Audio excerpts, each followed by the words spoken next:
Terbaik, saya ambil dua-duanya. Optik Melawai, when you expect the very best. Gubernur Jakarta Pramono Anung mengaku proyek monorel mangkrak dan menargetkan tiang monorel yang mangkrak selama 20 tahun lebih ini akan dibongkar pada awal Januari 2026 datang.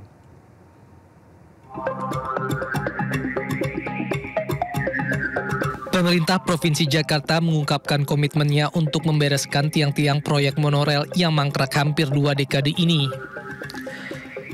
Proyek kereta monorel pertama kali dimulai pada 2004. Pada 2007, proyek ambisius ini terhenti di tengah jalan akibat berbagai persoalan mulai dari sengketa aset, masalah pembiayaan hingga keraguan kelayakan ekonomi. Mangkraknya proyek monorel ini pun membuat Gubernur Jakarta Pramono Anung tak bisa tidur nyenyak bahkan kerap bermimpi. Sampai hari ini monorel itu tidak terselesaikan. Sudah 8 gubernur.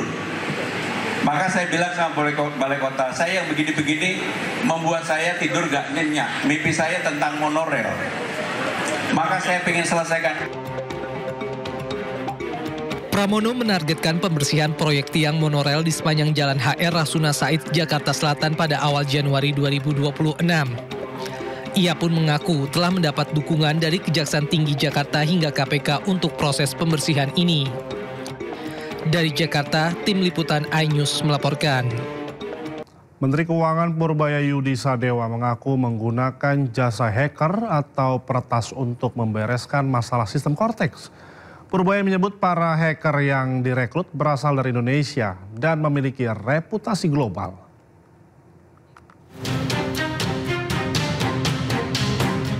Keamanan cyber Cortex atau sistem administrasi pajak kini telah naik drastis. Dari sebelumnya diskor 30 kini menjadi 95+. Hal ini diungkap oleh Menteri Keuangan Purbaya Yudi Sadewa. Ia mengaku melibatkan sejumlah hacker Indonesia untuk perbaikan sistem dan keamanan. Ia pun memastikan data Cortex kini tak akan bisa diretas dan diperjualbelikan lagi. Kemarin kan ada data Cortex katanya dijual di luar ya. Ada yang bolong gitu. Sekarang hampir pasti udah nggak bisa lagi. Dan kita juga udah panggil hacker kita yang jago-jago, orang Indonesia ya, bukan orang asing, yang jago-jago. Anda jangan ngira loh, orang Indonesia tuh hackernya jago-jago banget. Di dunia juga ditakutin rupanya. Saya panggil yang ranking dunia itu, yang jagoan. Kita bayar sih, bantuin saya. Jadi sudah dites, sudah lumayan. Meski perbaikan sudah dilakukan oleh tim internal, namun ada sejumlah bagian yang terikat kontrak dengan pihak vendor hingga Desember 2025, sehingga perbaikan keseluruhan tidak bisa dilakukan dalam waktu cepat. Purbaya pun optimis seluruh kendali sistem akan rampung pada Januari atau Februari 2026. Tim liputan iNews melaporkan. Sementara itu, Menteri Keuangan Purbaya Yudi Sadewa memberikan laporan terkait perkembangan terkini perbaikan Cortex seperti yang sudah dijanjikan.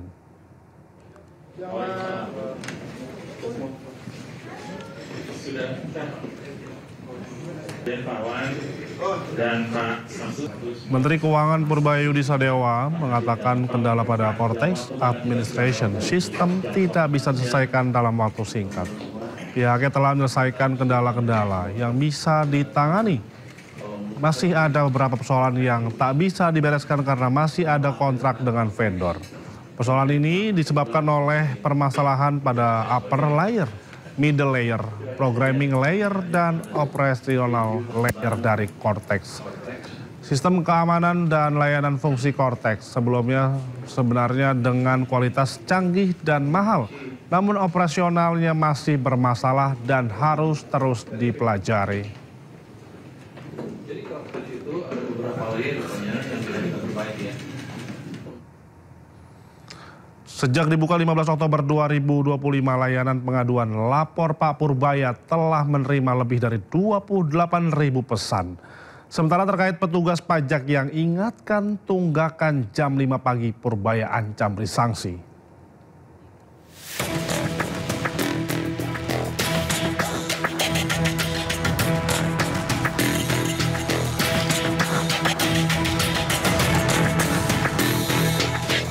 Menteri Keuangan RI Purbaya Yudisadewa menyatakan bakal turun langsung memantau progres penanganan aduan masyarakat melalui pesan singkat di Lapor Pak Purbaya. Hingga 20 Oktober pukul 8 pagi, total laporan yang masuk mencapai 28.390 pesan.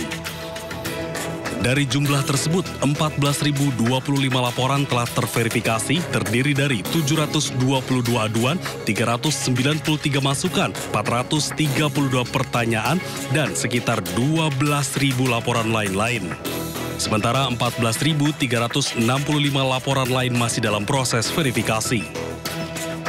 Purbaya juga menjelaskan sejumlah laporan terbukti tidak benar, salah satunya tudingan terhadap oknum bea cukai yang disebut sering berada di kafe saat jam kerja. Setelah dicek melalui rekaman CCTV, laporan tersebut terbukti keliru. Ada aduan yang tidak benar, itu tidak benar bahwa bea cukai nongkrong yang saya bilang nongkrong di Starbucks tiap hari ternyata bukan bea cukai. Selain itu, lewat lapor Pak Purbaya, ada pelapor yang mengadu terkait pegawai pajak di Kantor Pelayanan Pajak Tiga Raksa Kabupaten Tangerang yang menagih pajak ke wajib pajak pada waktu tak lazim. Terkait hal itu, Purbaya minta pegawai tersebut tidak hanya diberi pembinaan, tetapi juga dikenai efek jera. Tindakan yang dilakukan adalah akan bersifat mengingatkan tunggakan pajak sebesar 300.000 kepada wajib pajak pada waktu yang tidak wajar, yaitu pukul 5.41 pagi, dan mengancam akan mencabut status sebagai pengusaha kena pajak. Setelah klarifikasi kepada AR disebabkan karena beban kerja yang sangat tinggi dan takut lupa, kepada AR yang bersangkutan akan dilakukan pembinaan terkait komunikasi yang patuh terhadap wajib pajak. Nah, masuk akal. Coba kasih sampai sedikit ya. Sebelumnya, Menq RI Purbaya Yudisadewa meluncurkan layanan pengaduan bernama Lapor Pak Purbaya. Layanan ini merupakan sarana masyarakat untuk sampaikan keluhan atau kendala terkait bea cukai dan pajak. Masyarakat dapat langsung mengirim laporan melalui WhatsApp di nomor 0822 4040 6600. Setiap laporan harus mencantumkan nama lengkap dan email supaya dapat ditindaklanjuti oleh tim Kementerian Keuangan. Tim Liputan iNews melaporkan.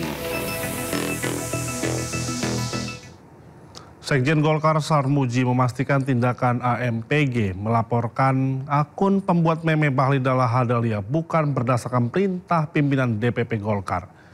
Partai Golkar akan menegur kader-kadernya yang mempolisikan pembuat meme Bahlil.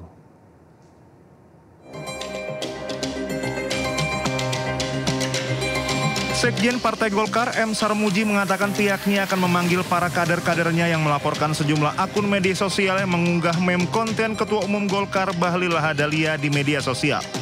Laporan tersebut dilayangkan sayap Partai Golkar yang mengatasnamakan Angkatan Muda Partai Golkar. Sarmuji pun memastikan tindakan AMPG tersebut bukanlah berdasarkan perintah dari pimpinan DPP Golkar. Pihaknya ingin berdiskusi dengan AMPG untuk mengetahui lebih dalam maksud dan tujuannya dalam membuat laporan tersebut. Kita tidak tahu ya, teman-teman anak-anak muda ini tidak melakukan konfirmasi, tidak melakukan permohonan izin waktu melaporkan. Jadi kami tidak mengetahui acara tersebut dan coba nanti akan kami panggil mereka apa maksud mereka melaporkan itu. Tetapi terlepas ada pelaporan atau tidak, kita semua berkewajiban semuanya, terutama media juga berkewajiban untuk menjaga ruang publik kita terhindar dari fitnah, rasisme, hoax, dan framing jahat. Sarmuji pun menyinggung pentingnya menghindari penyebaran konten negatif yang tertuju kepada pihak tertentu. Menurutnya hal ini harus diperhatikan guna menjaga ruang publik dari ujaran kebencian. Dari Jakarta, Stephen Patinama, Raga Firdaus, iNews melaporkan.